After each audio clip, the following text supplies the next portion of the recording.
Your story is very personal, your story is unique, your story talks about you, your story talks about the experiences you've gone through, the ugly moments, the sweet moments. It talks about, the lessons you've actually gathered from every experience.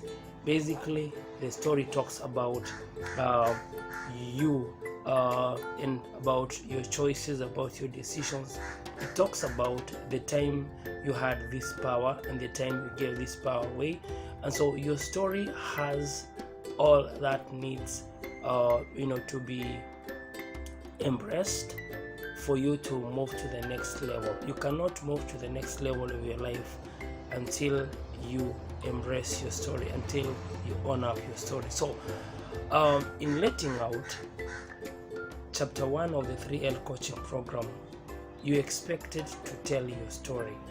So one of the challenges that I've encountered is people who don't want to share every detail about their lives, about their childhood years.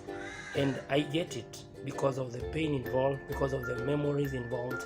But you see, in emotional and mental health, healing only begins when you choose to release, when you choose to let go.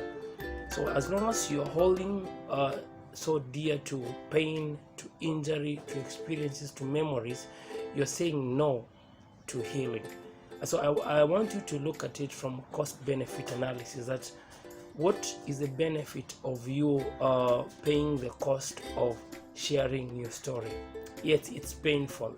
Yes, it's costly. Yes, it takes a lot of courage. But if you look at the benefits that you will accrue from telling your story, from opening up your world for someone else to come in and sympathize and empathize with you, then you'll discover they outweigh every pain and every cost you will have to spend or you'll have to part with for you to tell your story. So I want to encourage you to begin to own up your story. The reason why you need to tell up your story is because the story is about you and no one can tell your story. If you're not going to tell your story, no one can tell it. And then if you're not going to tell your story, you're closing your world.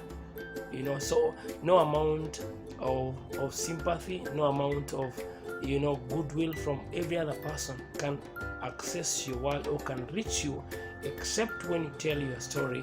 And in essence, you're opening up your world for someone to come in and help you. So I challenge you today to begin sharing your story. As painful as it is, begin to share it. Thank you, and I hope to see you during the sessions.